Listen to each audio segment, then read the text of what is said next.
আগামী ২৫ বছরের মধ্যে বিশ্বের নতুন করে প্রায় ৪ কোটি ১০ লাখ মানুষ চরম দারিদ্র্যের মুখে পড়বে, এমন সতর্কবার্তা দিয়েছে বিশ্বব্যাংক। এই পরিসংখ্যান কেবলমাত্র একটি সংখ্যা নয়, বরং এর পেছনে রয়েছে কোটি কোটি মানুষের স্বপ্নভঙ্গের করুণ বাস্তবতা এবং অনিশ্চিত ভবিষ্যতের আশঙ্কাজনক চিত্র। কিন্তু বিশ্বব্যাংক হঠাৎ কেন এমন পূর্বাভাস দিচ্ছে? কি কারণ এই আশঙ্কার পেছনে? বিস্তারিত থাকছে শিহাব ইসলামের ডেস্ক রিপোর্টে।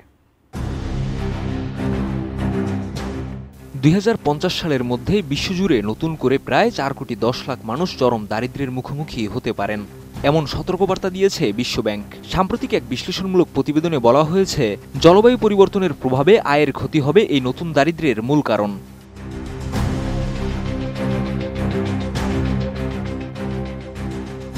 দ্য ফিউচার অব পভার্টি শীর্ষক এক প্রতিবেদনে বলা হয়েছে, বৈশ্বিক উষ্ণতা যদি বর্তমান গতিতে বাড়তে থাকে তবে দারিদ্র্যের হার প্রায় দ্বিগুণ হয়ে যেতে পারে। সবচেয়ে বেশি ক্ষতিগ্রস্ত হবে সাহারা উপসাগরীয় আফ্রিকা, দক্ষিণ এশিয়া, লাতিন আমেরিকা এবং ক্যারিবীয় অঞ্চল।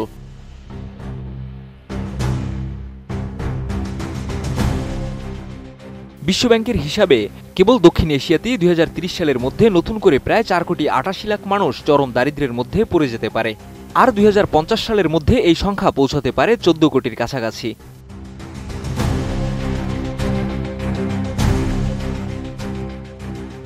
বিশ্বব্যাংক বলছে, দুর্বল অর্থনৈতিক কাঠামো, সীমিত সামাজিক সুরক্ষা এবং ক্রমাগত চরম আবহাওয়ার কারণে এসব অঞ্চলের জনগণ মারাত্মক ঝুঁকির মুখে পড়বে।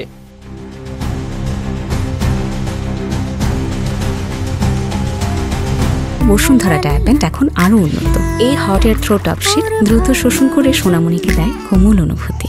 প্রতিবেদনে ধনী দেশগুলোর প্রতি আহ্বান জানানো হয়েছে, জলবায়ু পরিবর্তনের বিরুদ্ধে তারা যেন এগিয়ে আসে, কারণ সবচেয়ে বেশি কার্বন নিঃসরণ আসে তাদের দিক থেকেই। উন্নয়নশীল দেশগুলোর অভিযোজন সক্ষমতা বাড়াতে আর্থিক ও প্রযুক্তিগত সহায়তা দেওয়ার তাগিদও দেওয়া হয়েছে।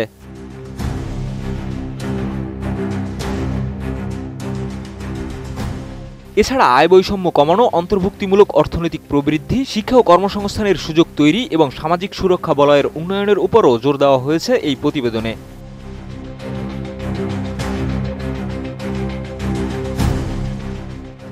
বিশ্বব্যাংক আরও জানিয়েছে, জলবায়ু পরিবর্তনের প্রভাবে খাদ্যপণ্যের মূল্যবৃদ্ধি দারিদ্র্যকে আরও তীব্র করতে পারে, বিশেষ করে নিম্ন আয়ের দেশগুলোতে, যেখানে গৃহস্থলীর বড় অংশ ব্যয় হয় খাদ্যে।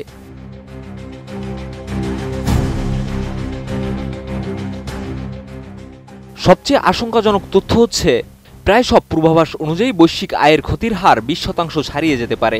আর যদি এখনই কার্যকর ব্যবস্থা না নেওয়া হয়, তবে ২১০০ সালের মধ্যে বৈশ্বিক উৎপাদন হ্রাস পেতে পারে প্রায় ২৩% পর্যন্ত।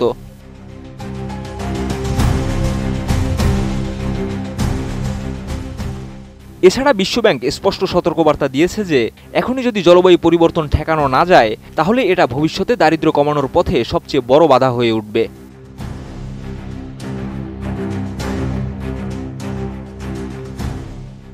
শিহাব ইসলাম, এটিএন নিউজ।